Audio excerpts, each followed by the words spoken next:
श्री स्वामी समर्थ. जय जय स्वामी समर्थ. माझ्या स्वामी कृपा चॅनलमध्ये सर्वांना नमस्कार. स्वामी महाराजांच्या कृपेने तुमच्या सर्व चांगल्या इच्छा पूर्ण होत ही स्वामी महाराजांच्या चरणी प्रार्थना करते आणि आजच्या या नवीन व्हिडिओला सुरुवात करते. यंदा आषाढी अमावस्या म्हणजेच आषाढ अमावस्या कधी आहे, त्याचबरोबर या आषाढ अमावस्येला ह्या वस्तूचं दान आवर्जून करा. तुमच्या जीवनात सुख समृद्धी नक्की येईल. तर सर्वात आधी आषाढी अमावस्या बघा 12 ऑगस्टला आहे आषाढी अमावस्या आणि 13 ऑगस्टपासून श्रावण महिन्याला सुरुवात होणार आहे.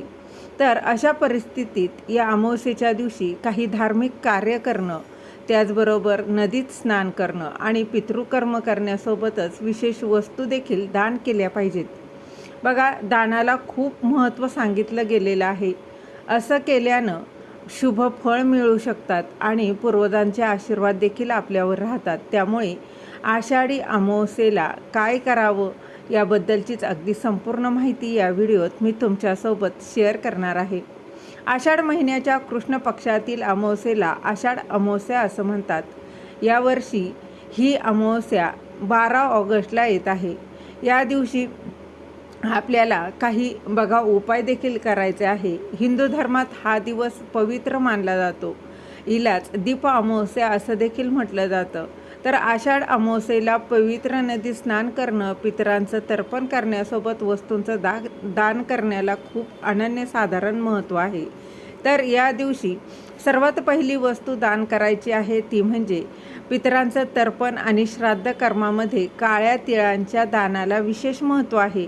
ही अमावस्या पितरांना समर्पित केलेली आहे. पितरांच्या कार्यात काळ्या तिळाला अत्यंत महत्त्व आहे. त्यामुळे आषाढी अमावस्येला सकाळी पवित्र नदीमध्ये स्नान करून त्यानंतर तुमच्या बघा क्षमतेनुसार गरजू व्यक्तींना काळे तीळ दान करा. असं केल्यानं एखाद्या व्यक्तीला पूर्वजांचे आशीर्वाद मिळू शकतात आणि यामुळे जीवनात सुख शांती देखील येते आणि पितृदोष देखील कमी होण्यास नक्कीच मदत मिळते. यानंतरची दुसरी गोष्ट म्हणजे आषाढ अमावस्येच्या दिवशी गरीब आणि गरजू लोकांना अन्नदान आवर्जून करावं. अन्नदान म्हणजे शिजवलेलं अन्न जे आहे ते आवर्जून दान करावं. हे अत्यंत शुभ मानलं जातं. शास्त्रानुसार अन्नदान हे सर्वश्रेष्ठ दान मानलं जातं. असं म्हटलं जातं की अमावस्येला गरजू व्यक्तींना अन्नदान केल्यानं घरातील अन्नाचा साठा कधीही रिकामा राहत नाही. तसेच याचे खूप चांगले परिणाम व्यक्तीच्या जीवनावर होत असतात. अन्नदान केल्यानं आपल्या पितरांना देखील आनंद मिळतो आणि त्यांचे आशीर्वाद हे कायम कुटुंबावर राहतात. यानंतरची बघा दुसरी वस्तू म्हणजे अमावस्येला हिंदू धर्मात दान करणं शुभ मानलं जातं. याशिवाय बघा या दिवशी कपडे दान करणं देखील शुभ मानलं जातं. असं म्हटलं जातं की गरजूंना कपडे दान करणं हे दयाळूपणा, सेवा आणि सद्गुणांचं प्रतीक मानलं जातं. आता कपड्यांचं महत्त्व देखील बघा स्कंद पुराणात नमूद केलेलं आहे की अशा परिस्थितीत तुम्ही तुमच्या क्षमतेनुसार कपडे दान केले पाहिजेत.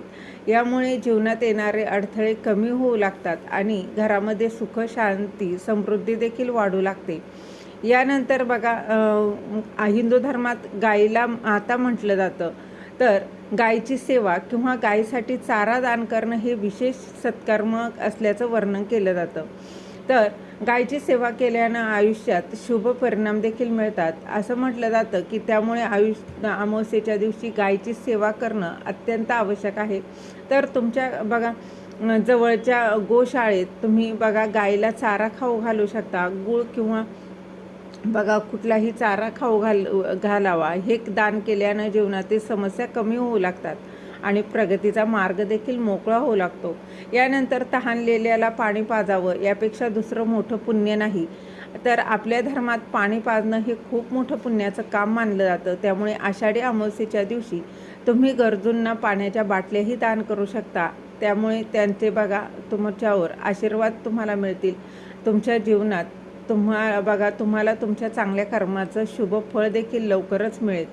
यानंतर बघा आता पावसाचे दिवस चालू आहेत. तर आषाढी अमावस्येला तुम्ही गोरगरिबांना छत्र्या देखील दान करू शकता. कारण आता पावसाळा सुरू आहे आणि अशा परिस्थितीत तुम्ही पावसापासून आराम मिळण्यासाठी छत्र्या किंवा बघा रोजच्या वापराच्या ज्या वस्तू आहेत तर त्या दान करू शकता. बघा दान हे अतिशय पुण्यकारक मानलं गेलं आहे.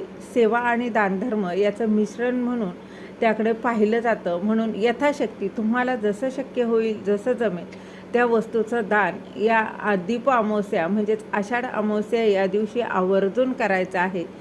श्री स्वामी समर्थ. धन्यवाद.